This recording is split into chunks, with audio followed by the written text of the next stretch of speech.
Question number 18.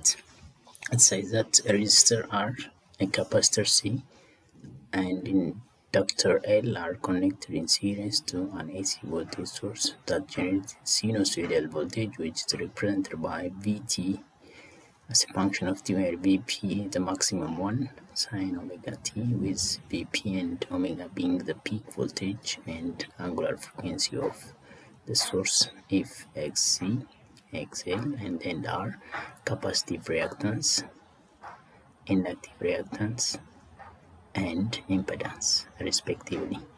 IRMS and VRMS are root mean square values of where I is our RMS is just for the current and V for the voltage.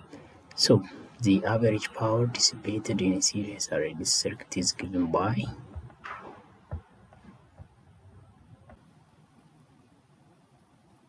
these are the alternative. The average power, first one 2 times IP Vp R over square root of R square XL minus XC, capacitive reactance and inductive reactance, and B IRMS multiplied by VRMS, and C RMS VRMS R divided by R square plus XL minus XC whole square, D IRMS square times the impedance value. Okay, now let's calculate the power. We know that we have resistor, capacitor, which are connected with the inductor, and this is the source. Resistance here R, and the resistance of a capacitor represented by X sub C, which is capacitive reactance. Resistance of inductor X RL, capacitive inductive reactance.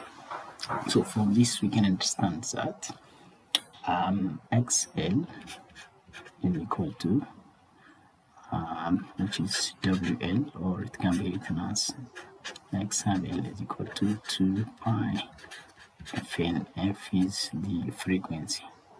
Just like this, XC, which is equal to 1 over omega C, or it can be written as X is equal to 1 over 2 pi Fc. So these are the representation, and just like this, the voltage which is already given Vmax, and is as a function of okay, and any series connection, the impedance is represented R plus J XL minus XC. This is the representation of the impedance. So it can be written as impedance square will be equal to resistance square plus XL minus XC whole square. Or sometimes it is supported to represent like this, where impedance Z is equal to under square root of R square plus XL minus XC the whole square. Okay, so having this in mind, now let's proceed to the calculation of power, where power is equal to, in a series connection, IRMS, which is the average power. Remember, it is an average power, I square R, but we have to take the RMS power because we are going to find the average power. That's why we use the RMS value. Okay, so having this in mind, where this I square means IRMS multiplied by another IRMS multiplied by the resistance value. Therefore, now this IRMS and this IRMS can be represented by the voltage value, where voltage RMS divided by the impedance is represented IRMS. So this can also be represented by VRMS divided by the impedance value.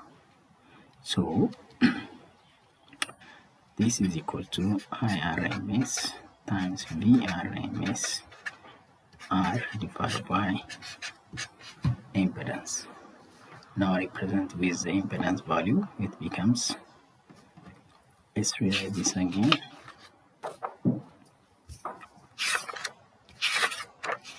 Power average is equal to IRMS VRMS R divided, where the impedance is the square root of R squared plus XL minus XC whole square. When we replace here, it becomes the power average will be equal to IRMS times VRMS resistance R divided by under the square root of R square plus XL minus XC whole square. So this is the representation of power. Okay, now let's go back and see the alternatives that we have and the choices. The choices that we have are the following.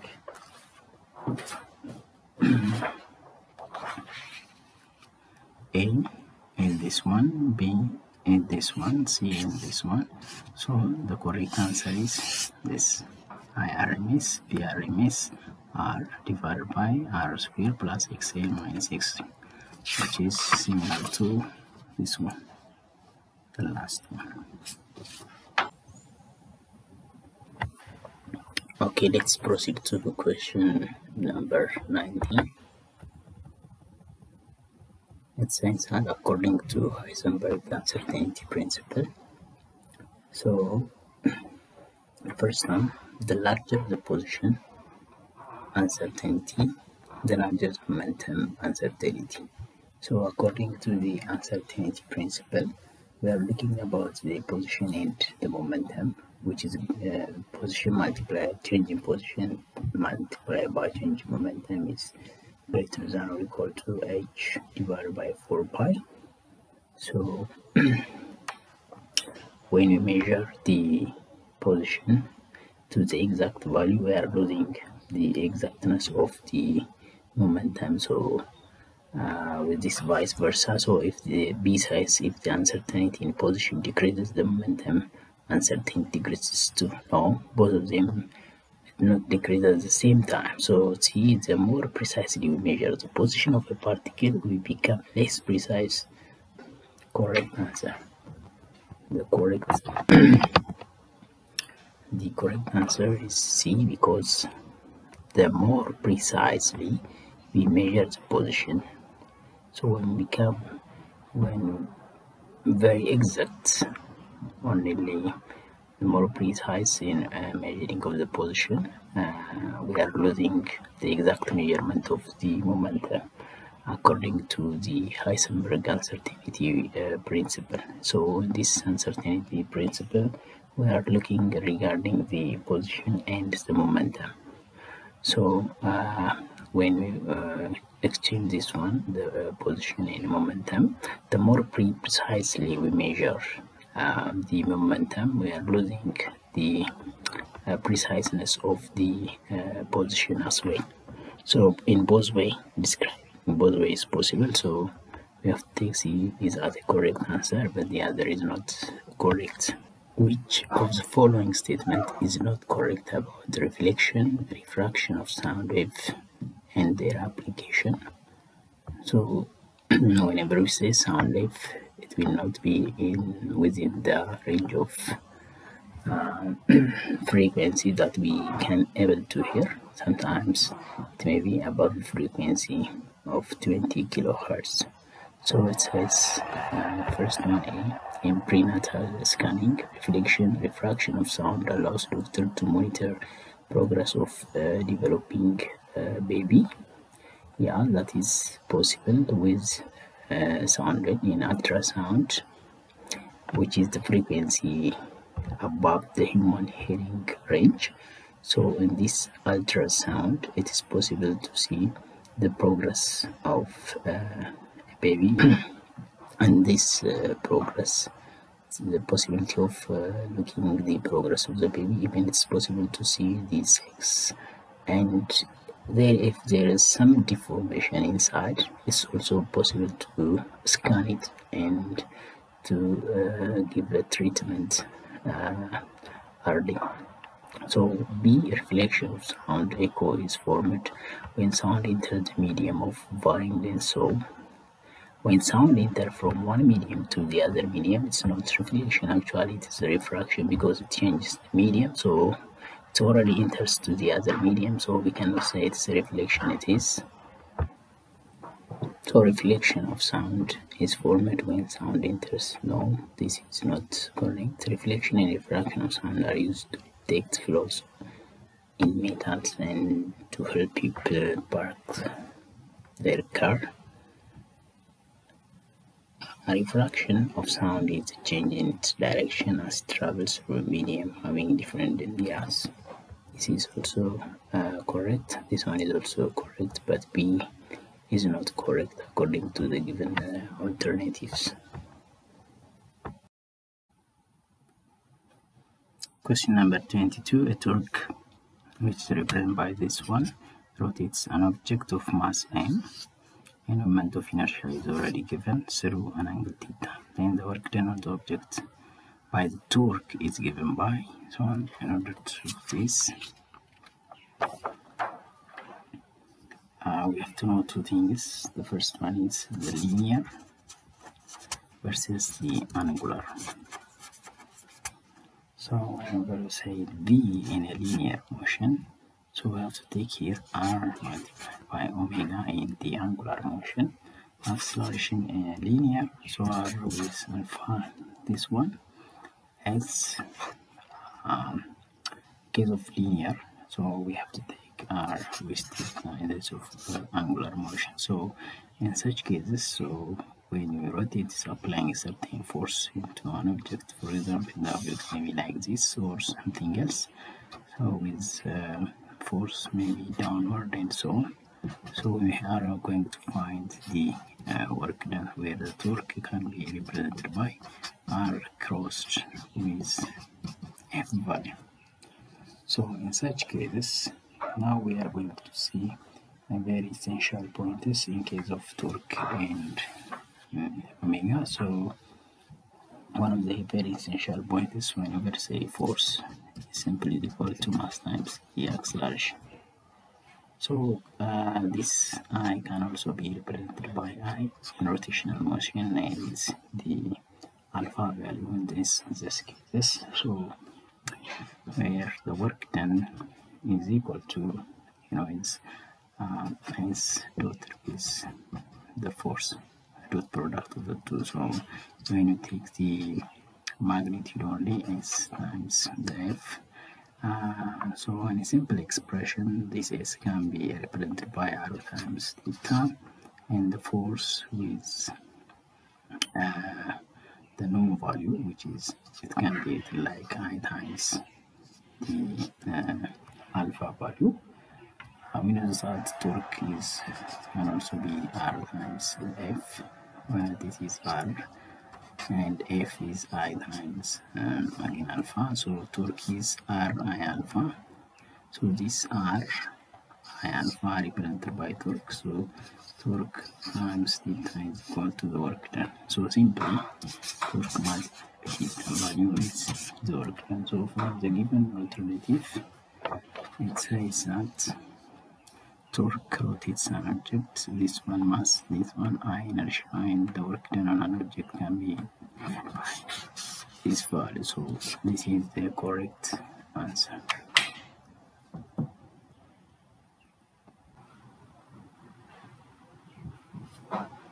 Question number 24. One of the following statements is a correct description of charging process. So the first alternative A says during charging a neutral object by induction, and we have a neutral object, let's say this one. We have equal amount of positive and negative charge in here, and there is a negatively charged rod.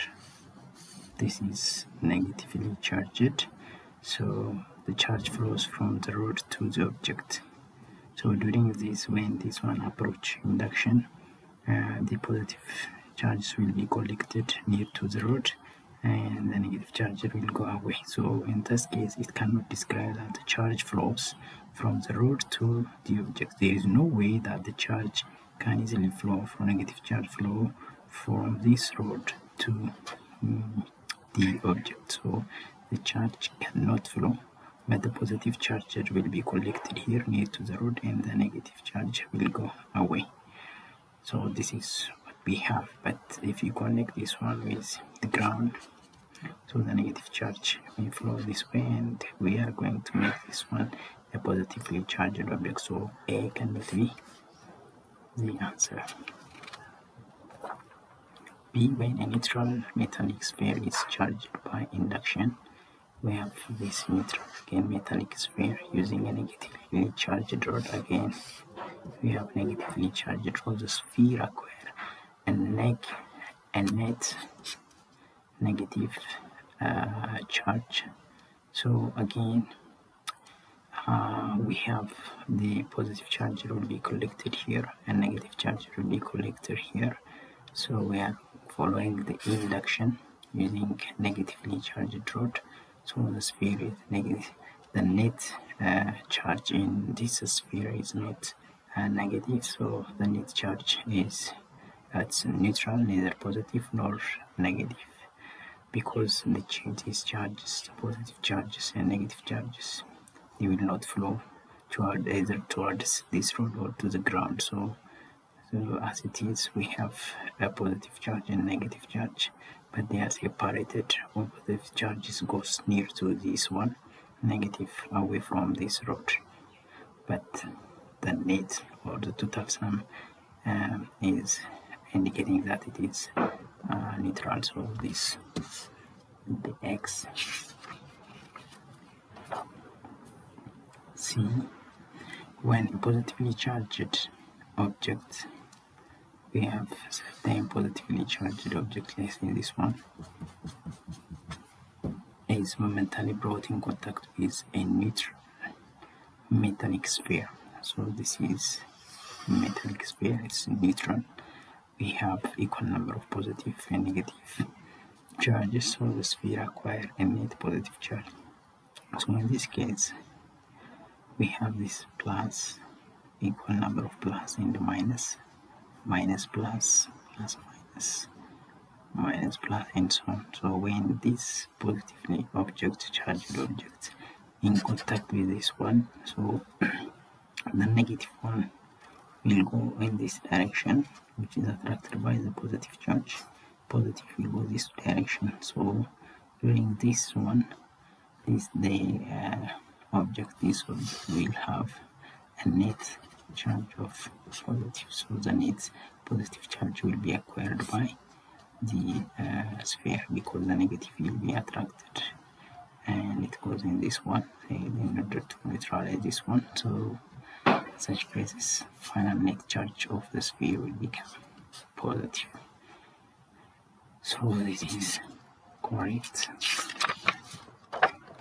So when you proceed to D, when a plastic rod is wrapped with a wool, so consider this is a plastic rod and we have a certain wool. So when you wrap here, two objects acquire a net charge of the same sign? No. When you wrap here in this one, one will become a positive, the other will become negative, so they will not have the same sign, because electrons flow from one to the other.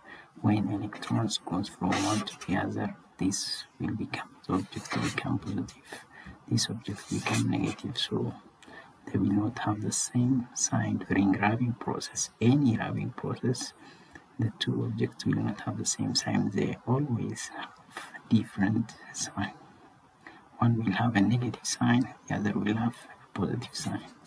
Positive and negative, they will not become positive in both cases or negative in both cases. That is impossible.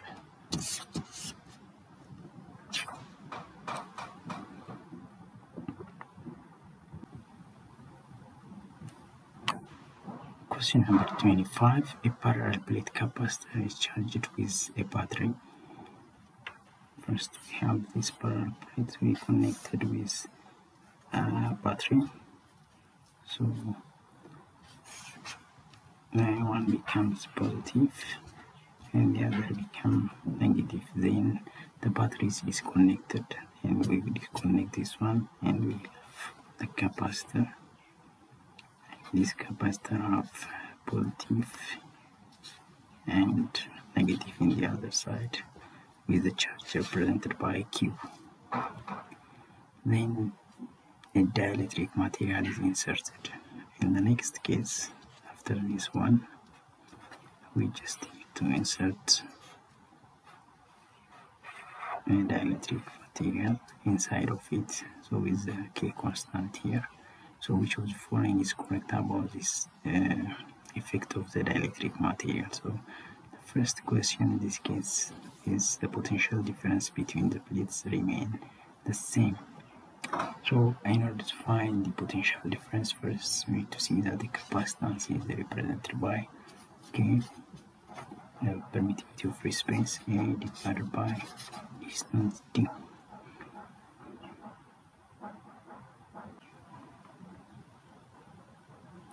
So C is this one, the capacitance K of this one, the electric material, epsilon naught, the area of this one, and D is the distance between the two plates. Area is the area of the plate.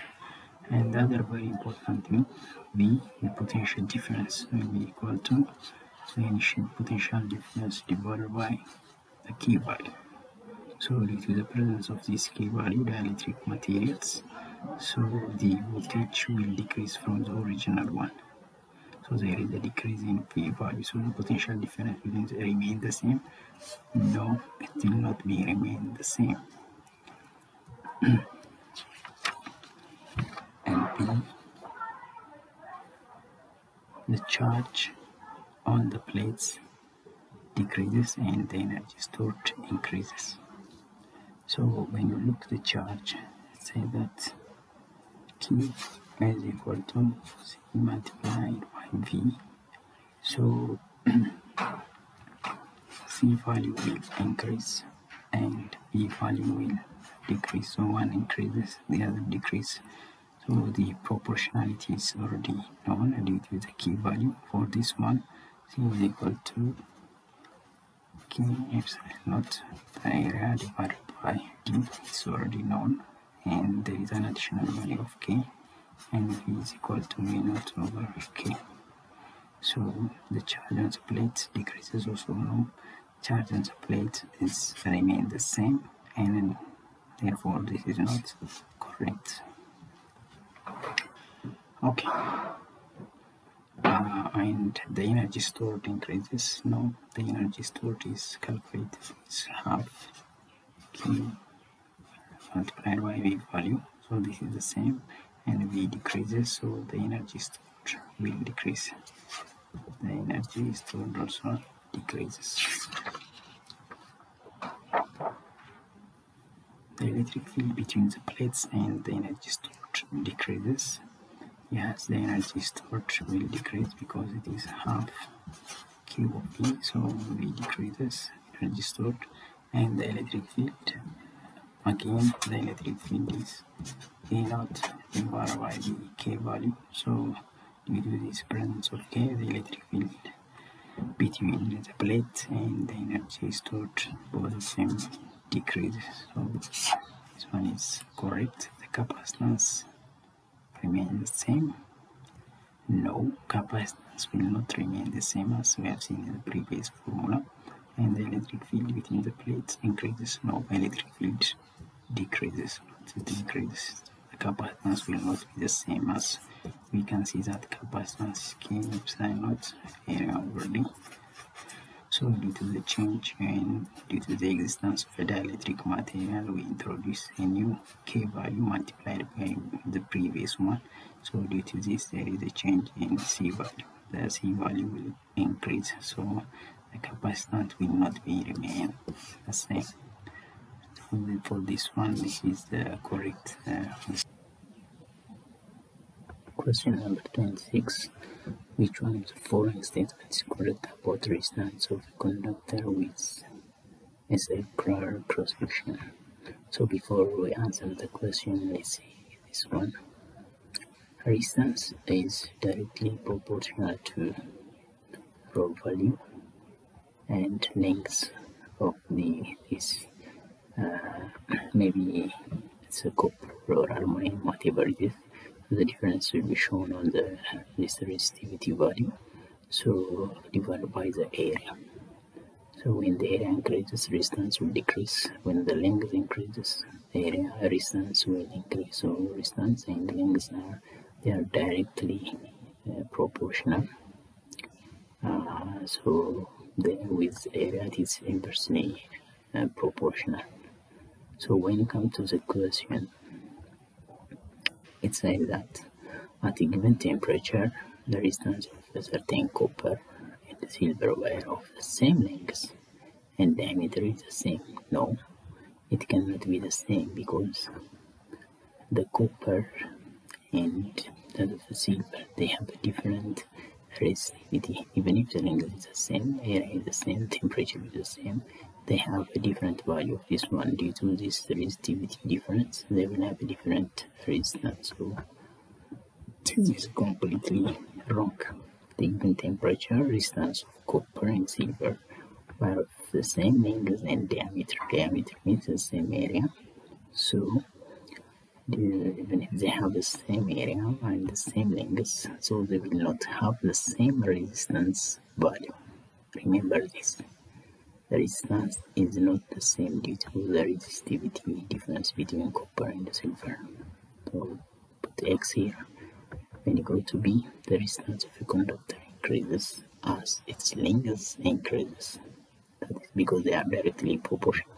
So it increases and the diameter decreases. This is correct.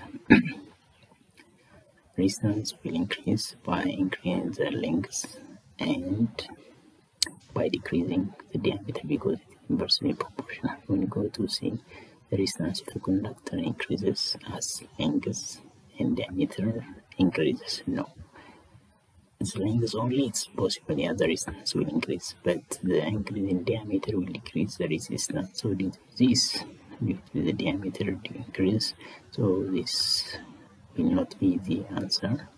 D, the resistance of conductor decreases as it is heated. Now when we heat it, the resistance of a conductor will increase because of this temperature difference.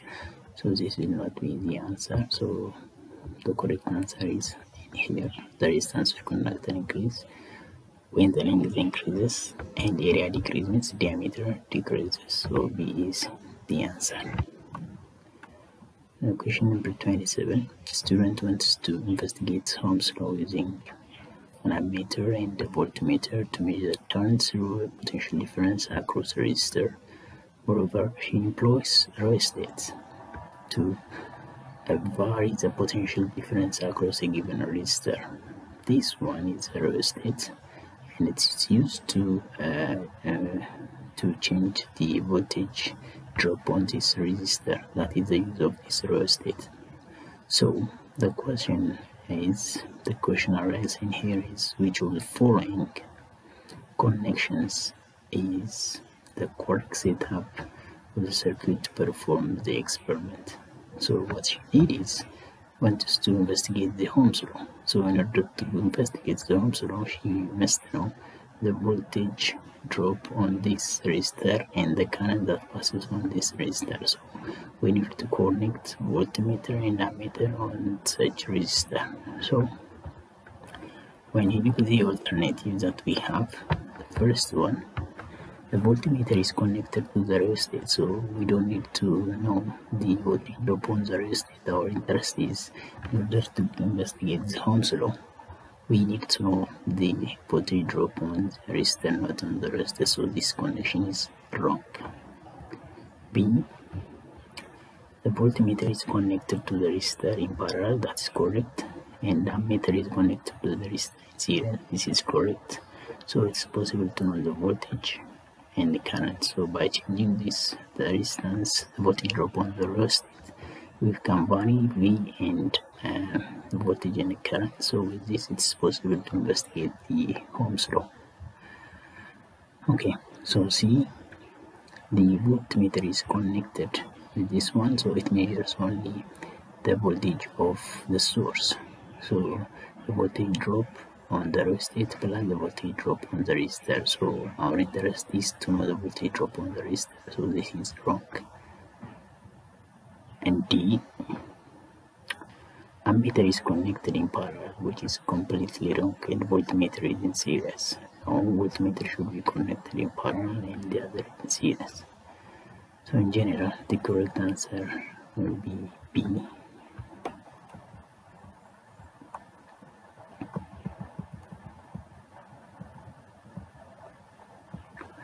Okay, 28. A circular path followed by two charges Q1 and Q2 moving with the same speed in a magnetic field directed into point X are shown in the figure below. If the two charges have the same mass, which of the following is correct about the sign and magnitude of the charges? So we have charge Q1 and charge Q2.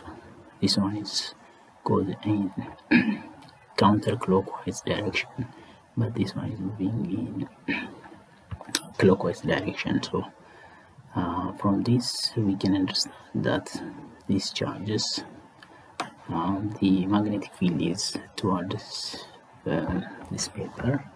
So when you hold it and the force is upward for this one, the force is upward, so we can simply identify that this charge is a positive charge. This charge is a positive charge, but this charge is a negative charge. So Q2 is positive, Q1 is negative. Q2 is positive, but Q1 is negative charge. So we need to compare the two charges together.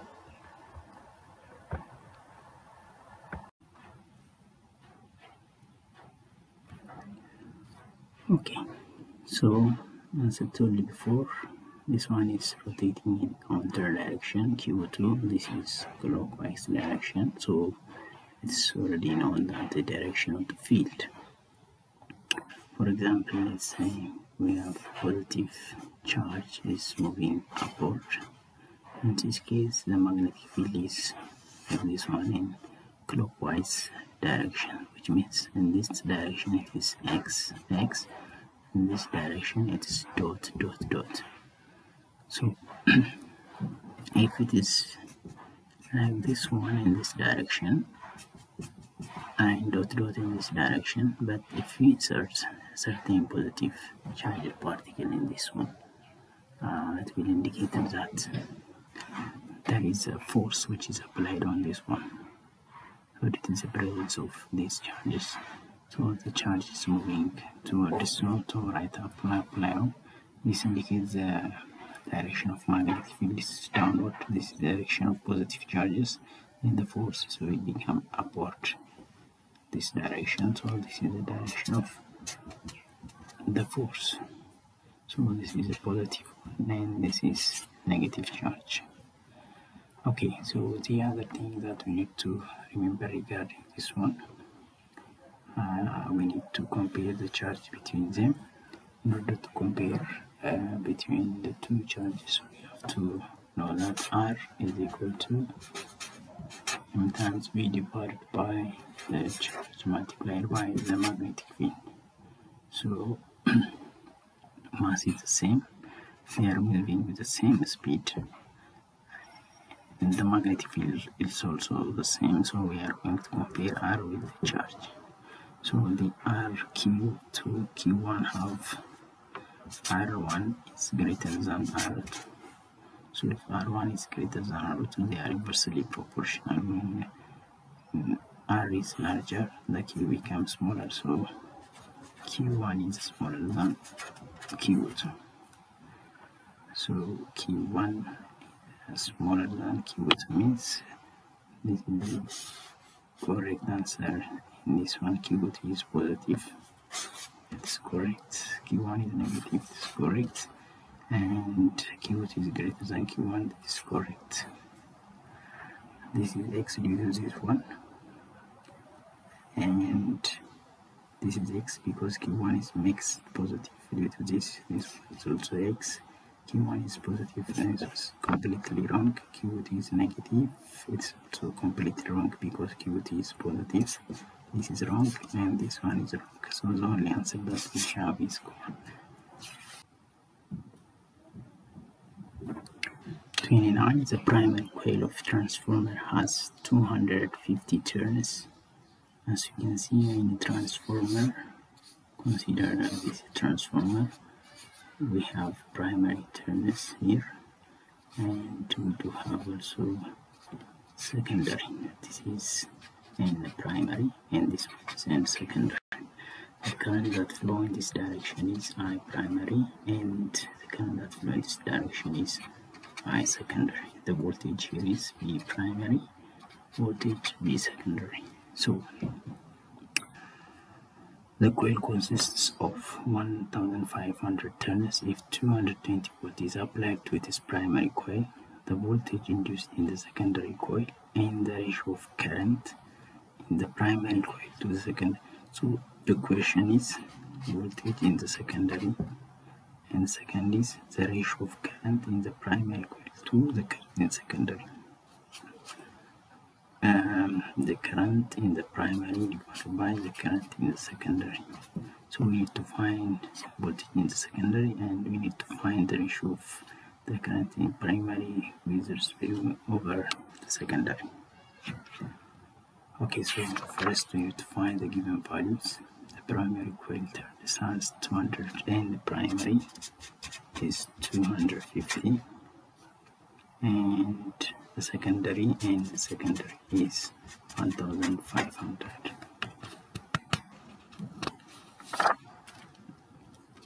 And primary is 250 turns, and secondary is 1500 turns.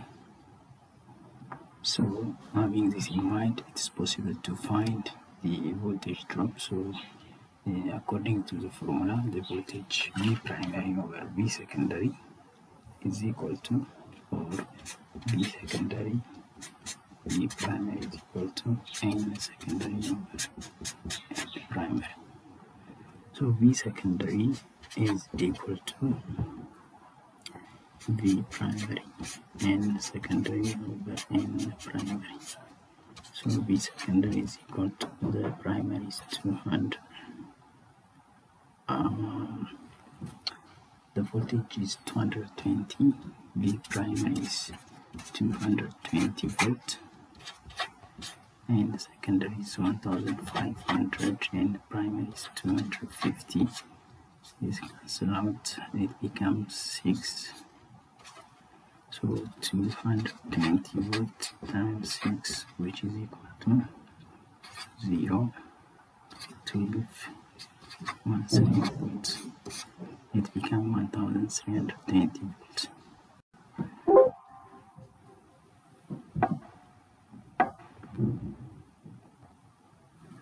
Okay, regarding the current,